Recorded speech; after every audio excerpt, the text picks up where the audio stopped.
So I'm Lorcan Murphy. I'm a shooting guard and small forward, and I play for Templeogue Basketball Club.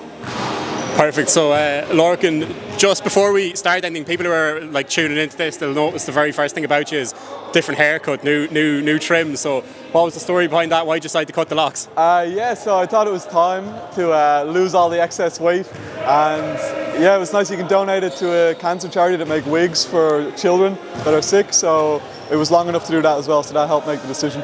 Oh, amazing! Very good. So people will be able to check out your social and stuff, and maybe be a part of that as well. Of course, yeah. And so, look, people as well will be very aware that this season with Templeogue you picked up an injury. So maybe just give us the background to that. What was going through your mind really when it happened initially, and what were your thoughts? Yeah, so in October I broke 2 vertebrae in my neck, and at the time I thought I wouldn't play basketball again, let alone be able to represent my country. So it was a long road back of months of working out, doing small stuff, building it up. I was in a full body brace for a few months. So as soon as I got out of that, I was working really hard. And even to be invited to the trainings, I was delighted. And then to actually make the team and be able to represent my country again, something I thought wouldn't be possible. I'm just so honoured to be doing it and kind of trying to appreciate every second of this whole experience, regardless if it's on the court or in training. Because you're a really active guy, how was that kind of from a mental point of view? How was it, kind of having to go through that rehab, that slow build and trying to get yourself back? Oh, it was mentally torturous because it was 3 months of being in a brace and not being able to do anything.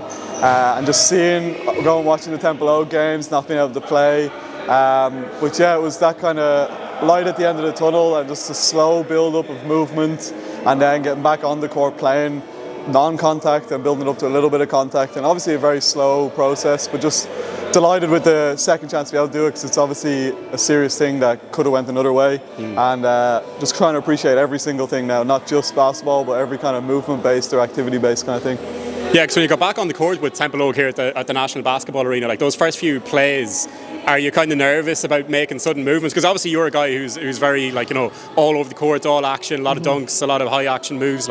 Yeah, so obviously I built it up in training first, so I was kind of aware of my limitations and that, but getting the kind of game speed bumps is always a bit different. So during the season I was happy to get back, I think, for the last 4 games, but it just gave me then confidence building for the summer that I could take a few hits and take a bit of contact.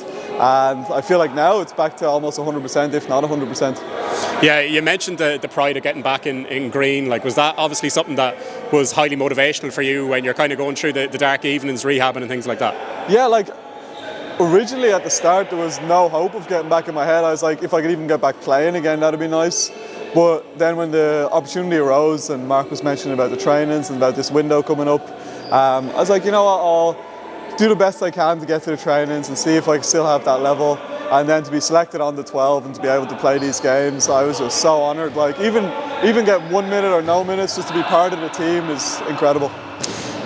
And then has this kind of changed anything about you in terms of, obviously you're, some might say, a bit of an adrenaline guy. You do love your activities and things like that. So is there anything that you do different now, or are you still the same guy that you were before the injury? I'd say still the same, if not more appreciative, to kind of slow down a little bit and take everything I do, not for granted, but to really enjoy it. And you get a second chance at things, so to experience them to the fullest. Not just basketball and movement-based stuff, but just everything in life. It can be as simple as eating a nice meal, having a cup of tea in the sun, just simple things like that. It's just, you got to appreciate those things, I guess. And maybe it gave me time to reflect and slow down, and that's what it's really all about, just enjoying stuff that you can do forever. Basketball is going to be limited, it's going to have a shelf life for me, especially now I'm feeling a little older. So I'm kind of trying to appreciate those smaller things and those adrenaline activity-based things that would be kind of bucket list items or more exhilarating for make you feel alive a little bit, but in a controlled manner, of course. You mentioned tea there. You're probably Basketball Ireland's resident tea lady. So how many tea bags do you bring on an away trip? I've been hosting tea parties every evening. I had Paul Dick hosting with me. He's all right as a host, but he's more of a peppermint guy. I'd be a classic Lions Gold Blend, and every evening people are allowed to come round to tea party in my room, but we're not allowed to speak about basketball. It has to be other tea-based topics, and whatever comes to mind. But it's just a nice break, I guess, and a reset mentally because you're playing basketball 2-3 times a day, you're just talking about it all the time. So it's a bit of a break, bit of a reset. And of course, if there's an opportunity to sit out in the sun and have a cup of tea, that's what I'm all about. And finally, I guess we're going to Luxembourg tomorrow. Of all the countries you've been in, what's your favourite one you've been to with the basketball team so far, and why? No, Croatia that we're just back from, despite the game side of things, the country was absolutely beautiful. We were right by the sea, so we were flying out the next day. We got some time to get down to the sea, jump in, have a swim around. Most of the team did. So Croatia would definitely be up there. San Marino we went to a few years ago was really cool as well. A little old village on top of the mountain where we had a lovely dinner after. But yeah, those two kind of spring to mind. Well, look, it's great to have you back in camp, and hopefully we'll get chatting to you a bit more over the next couple of weeks. Lovely, thanks a million.